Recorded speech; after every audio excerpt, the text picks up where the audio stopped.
ብሩኬ በመጨረሻ ማህሌት ትፍና አድርጋ ስታሰቃየውና ስትቀጠቅጠው የነበረው ሰውዬ በድንገት ተነሳና በቦክስ አፍንጫዋን ሲላት ማህሌትም ሄዳ ድፍታለች።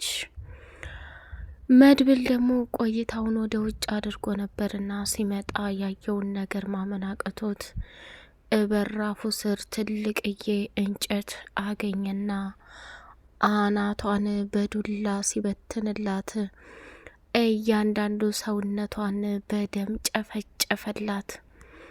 ብሩክ እንግዲህ በዚህ አጋጣሚ በማህሌት አፍኖ ማሰቃየትና እንዲሁም ደግሞ ልትጨርሰው እስከ መጨረሻው ልታስወግደው የመጣችው ሴትዮ የክፉ ሰው መጨረሻዋ እጅግ በጣም በሚያሳዝን ሁኔታ ብሩክ እጅ ላይ ጥሏት እየተሰቃየችና እንዲሁም ደግሞ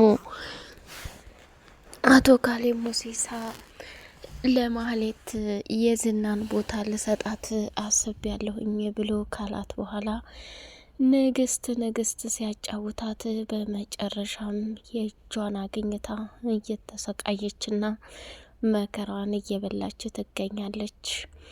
መድብል ከምን ጊዜውም በላይ የዚች የአረመኔና የከባድ ሴትዮ ዋጋ እጅጉን በጣም ከባድና አሳዛኝ ነገር ቢሆንም ከሚታሰበውና ከሚባለው በላይ ማህሌት እያንዳንዱ ላደረገቻቸው ዋጋዎችና ላደረገችው የደስታው ቀን ላይ ከባድ ሐዘንንና ከባድ ህመምን ጥላበት አሁን ላይ ግን ከሚባለውና ከሚታሰበው በላይ መድብል ራሱን መቆጣጠር አቅቶት ማህሌት ላይ ያደረገው ግፍ ለምን ይሄንን አደረገ ተብሎ በፍጹም ሊጠየቅና ሊወቀስ እንደማይገባው በተደጋጋሚ ተናገረ።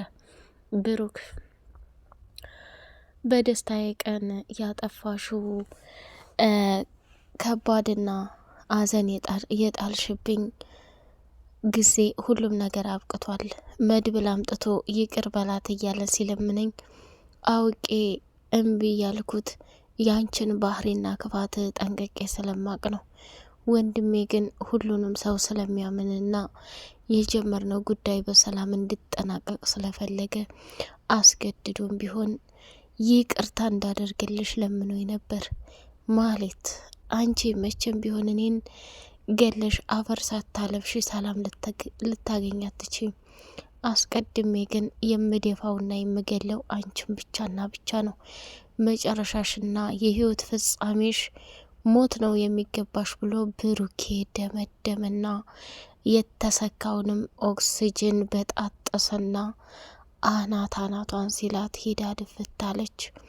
በትራስ አፍና እያሰቃየችው ሳለ ዶክተሮቹም እንግዲህ ቅድስት ስላለች ብለው ትተው ስለሄዱ ቅድስትን ደግሞ በማህሌት የመጣው ተልኮ ሽማግሌ ካርድ የሚቆረጥበትን ቦታ አሳየኝ የት ነው ብሎ ሲላት እሷም ደንግጣ ስለነበረ ከዛ ቦታ ላይ ተነስታ ለሰውየው የካርድ ቦታውን ልታሳየው በመሄዷ መድብልም ደግሞ ውጪ አንድ ሁለት ጉዳዮች የማስተካከለው ነገር አለኝ ብሎ የካሌብ ሞሴሳ ሰውዬ የሆነው ታሬንና እንዲሁም ደግሞ የካሌብን ወንድም ጓደኛውን ለማግኘት ስለወጣ በዛውም ወደ ቤት ሄዶ እነ ምሳሌንና ቤቱን ማየት ስላለበት ቅድስትን አንቺ ሂጂ እረፍት አድርጊ፣ አንቺ ማረፍ አለብሽ። አሁን ላይ እየተፈጠረና እየሆነ ያለው ነገር በጣም አሳዛኝና ከባድ ነገር ነው። ስለዚህ እባክሽ ስሚኝ እያለ ቢለምናትም እሷ ግን በጭራሽ ብሩኬን ትቼ ከዚህ ቦታ ሊሄድም አልችልም። ምን ሆነሃል? እኔ እኮ አለሜ ነው፣ ያለሱ ምንም ደስታ የለኝ። ወደ ቤት ምን ይዤ ነው የሚሄደው? መድብል አንተ ለቅኑስ ስራም ስላለብህ እንዲሁም ደግሞ እዚህ ቁመ ስላደርክና ስለዋልክ ሂደህ ታጥበህ እረፍት እንድታደርግ እፈልጋለሁ ብላ ወደ ቤት እንዲሄድ ገፋፋችሁ። ሰላም ውድ የተከበራችሁ የተወደዳችሁ የቻናል ቤተሰቦች እጅግ በጣም ተወዳጁና በጉጉት ስንጠብቀው የነበረው የምሳሌ ድራማ እንደቀጠለ ይገኛል። ቻናሉ ላይክ፣ ሰብስክራይብ እያደረጋችሁ ለምታበረታቱኝ ውድና መልካም ቤተሰቦቼ ከልብ ነው ማመሰግነው። እጅግ በጣም በሚገርምና በሚደንቅ ሁኔታ ዳጣ እንግዲህ ምሳሌን ወደ ትምህርት ቤት ይዛት ሄዳ እያጫወተችና ፈታ ዘና እያረገቻት ይዛት መጣችና ዳጣ እኔ ፈተናዬን ሁሉ በሚገርም ሁኔታ ደፍኛለሁ፣ ለአባዬ ደግሞ ውጤቴን ማሳየት ፈልጋለሁ አለች። እና ታዲያ ዛሬ ሆስፒታል እንሄድ እያልሽ ነው ምሳሌ? ምንም ቢሆን እኮ አባትሽ አሁን ውጤቱን ማየት አይችልም። አስቀምጪውና እሱ ከሆስፒታል ነገ ከነገ ወዳ ተሽሎት ሲወጣ ሁሉንም ታሳየዋለሽ አለቻት። ከዛ አረባክሽ እኔስ ለቅድስትዬ ሂጅ ማሳየት አለብኝ። አባቴ ባያወራም ባይናገርም ባያይም ይሰማል። ስለዚህ ሁሉንም ነገር እነግረዋለሁ። ደስታዬን ሲሰማ ውስጡ ሰላም ያገኛል። ጎበዝ እንደሆንኩኝ እሱ ታሞ ተኝቶ እኔ በትምህርቴ እንዳልቀነስኩና ሰነፍ እንዳልሆንኩ ማወቅ አለበት ብላለች። እሺ አለችና መንገዱን እያጫወተች ወደ ሆስፒታል ይዛት ሄደች። ቅድስት ላይ ጥምጥም ብላ አለቀሰችና በጆሮዋ ሚስጥር ነገረቻት። ቅድስቴ ሁሉንም ፈተናዬን ደስ የሚል ውጤት አምጥቼ ደፍኛለሁ እና በጣም ደስ ብሎኛል አለቻት። ምሳሌዬ አሁን ሂጂና አባትሽን ታጫውችዋለሽ ስለ ፈተናው፣ ስለ ደፈንሽው ውጤት እንዲሁም ደግሞ ተሽሎት ከዛ ቦታ ላይ በሰላም እንደሚወጣ አርገሽ ብዙ ነገር ትነግረዋለሽ። ብሩኬ ለኛ ያስፈልገናል፣ ያለሱ ምንም ህይወት የለንም። እኔም በራሴ ብሩኬ አለሜ፣ ደስታዬ እንዲሁም ደግሞ ወደፊት አግብቼ ወንድ ልጅ ወልጄ ምሳሌን አስደስታለሁኝ እያልኩ በጉጉት የጠበቅኩበት ቀን አልተሳካም። አሁን ላይ ግን በተስፋ እንደምጠብቀው ንገሪው ብላ አለቻት። ብሩኬ መልሰህ እንደምትስቅ እንደምትጫወት መልሰህ ወደ ነበርክበት ቦታ ላይ እንደምትመለስ ተስፋ አለኝ። ለዛም ደግሞ እጠብቅሃለሁ። ምንም ብትሆን እስከ መጨረሻው ድረስ ላልለይህ ቃል ገብቼልሃለሁ እያለች አስቀድማ ቅድስት ስታለቅስ ነበር። ከዳጣ ጋር ቁጭ አሉና ስለ ምሳሌ ማውራት ጀመሩ። ቅድስት ብሩኬሳ ከእስከ ዛሬው ለውጥ አለው ብላ ስትል፣ አዎ ዳጣ ፈጣሪ ይመስገን፣ ዶክተሮቹም እንደተናገሩት ከሆነ አተነፋፈሱ በጣም ደስ ይላል፣ በጣም ብዙ ለውጥ አለው ብለዋል። እንግዲህ በቅርብ ጊዜ ደግሞ የሆነ መፍትሄ የምናገኝ ይሆናል ብላ አለቻት። እኔ ምልሽ ዳጣ ምሳሌስ እንዴት ናት?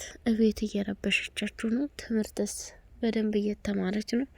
አንቺ ደግሞ በዚህ በቸገረንና ማንም በሌለን ሰዓት ምሳሌን ትምህርት ቤት እያመላለሽ እንዲሁም ደግሞ እዚህ እየመጣሽ እየጠየቅሽ ብዙ ነገር እያደረግሽ ነው ያለሽው። ዳጣ ያንቺ ውለታ ከባድ ነው ብላ ስትላት፣ ምን ሆነሻል ቅድስት? እኛና እናንተ ሩቅ ነን እንዴ? አሁን ምንም ብትይ ምንም እኮ እኔን ከጎዳና ላይ አንስቶ እንደዚህ ቤተሰቦች እንዳገኝ ያደረገኝ ቡራ ነው። ወደድሽም ጠላሽም ለኔም እኮ ወንድሜ ነው። ብዙ ነገር አድርጎልኛል። ያ ሁሉ ውለታው እንኳን ዛሬ እንዲህ ቤተሰቦችን አገኝቼ ውለታውን ሳልከፍል እንደዚህ መሆኑ በጣም ያሳዝናል። ደግሞ ተረጋጊ፣ ቡራ ይድናል። ዋናው ነገር ምሳሌ መረጋጋቷ ነው። ምሳሌ ደግሞ ነግራሽ ከሆነሽ ጥሩ ውጤት አምጥታለች። እሱን እኮ ቅድም በጆሮ ነገረችኝ። ስለዚህ አታስቢ፣ ምሳሌን በጣም ነው መወዳት። እድሜ ልኬን በሙሉ የእናቷን ማደራ ነበረብኝ። አሁን ደግሞ አባቷ እንደዚህ ሆኖ ብቻ ሰላም ጠፍቷል ብላ ስትል፣ ተረጋጊ ቅድስት፣ ምሳሌ የሁላችንም ጉዳይ ናት። እኛም እንወዳታለን። የምትጣፍጥ ቅመም እህት ናት። ስለዚህ አንቺም ተረጋጊ። አሁን ልጅቱን ወደ ቤት ይዣት ልሄድና የቤት ስራዋንም ትስራ፣ ዩኒፎርሟንም ትቀይር ብላ አለች። እሺ አደራ፣ የምሳሌን ነገር አደራ እያለች ቅድስት ሸኘቻቸው ማለት ነው። እንግዲህ ምሳሌም አባቷን እያየች በጣም እያዘነች እያለቀሰችና እየከፋት ይገኛል ማለት ነው። መድብልም ወደ ቤት መጣና ኤደንን አገኝቶ ኤደን ምን ነው ስነ ስርዓት የለሽም? ወንድም ይዛ ተኝቶ አንቺ እንደዚህ ትሆኛለሽ? ቆይ ዝፈንልኝ እንድበልልኝ እያለች በጣም አስቸገረችው። አንድ ያጉርሳይ ትላለች። በጣም ቅብጥብጥ ስትልበት የምሬን ነው ምልሽ በጣም ነው የቀበጥሽው፣ በጣም ተለውጠሻል ሲላት እባክህ እንደዛ አትበለኝ፣ እኔ ብለወጥም ብቀየርም ባንተ ነው በማንም አይደለም ብላ ተናገረች። ብሩኬ ከሚባለው በላይ እንግዲህ እዛ ሆስፒታል ላይ ተኝቶ ወይዘሮ ማህሌት በካሌብ ሞሴሳ ትዕዛዝ መሰረት እስከ መጨረሻው ጨርሽው አስወግዥው አሰናብችው ብሎ ስላላት ሰተት ብላ መጣችና ወደ ሆስፒታል ልታሰናብተው ጓንቷን ለባብሳ ትራሱን ያዘችና በራፉን ሳትቆልፈው ዝም ብላ ነበር የዘጋችውና ሄዳ አንገቱ ላይ ትራሱን ታደረገች። በኋላ እፍን ስታደርገው እሱ ደግሞ በቦክስ ሲላት ካለችበት ቦታ ላይ መሬት ላይ ሄዳ ድፍታለች።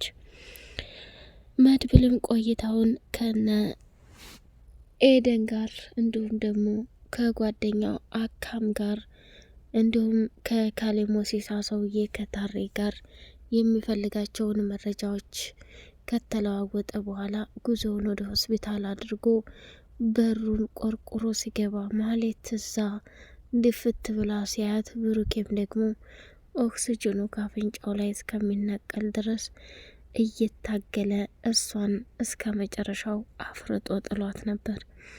መድብልም ሰተት ብሎ ሲገባ ያየውን ነገር ማመን አቅቶት መንቀጥቀጥ ጀመረ። ዳጣም እንግዲህ ምሳሌን ይዛ ወደ ቤት ሄዳ ነበረ።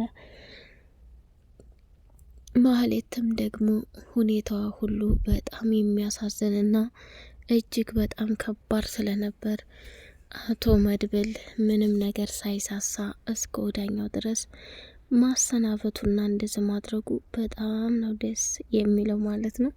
ካሌብ ሞሴሳ እንግዲህ ታሬን ብትወሰልትና በእኔ ላይ ብትቀልድ የመጨረሻ ምላስን ቆርጬ መሀል መዳፍ ላይ ነው የማስረክብህ። ስማ እኔ ካሌብ ያወራኋትን ነገር እያንዳንዱ ካልተገበርኩ ሰነፍና ሞኝ ትንሽ እንደሆንኩ ነው የሚሰማኝ። ስለዚህ እንደ ሌላው ሳወርቼ ዝም የምልህ አይምሰልህ። እያንዳንዱ የማዝን ነገር በተግባር ማድረግ አለብህ። ያንን የማትፈጽም ከሆነ ለሚደርስብህ አደጋና ጉዳት ራስህን መስዋዕትነት እንድታደርግ እፈልጋለሁ ብሎ አቶ ካሌብ ለታሬ መጨረሻ ማስጠንቀቂያ ሰጠው። መድብልም እንግዲህ እያንዳንዱ ነገሮችን ተጠቅሞ ማህሌትን ጥንቃቄ እንዲያደርግ አቶ ካሌብ ከባድ ጆከር እጁ ላይ እንዳለ እወቅ።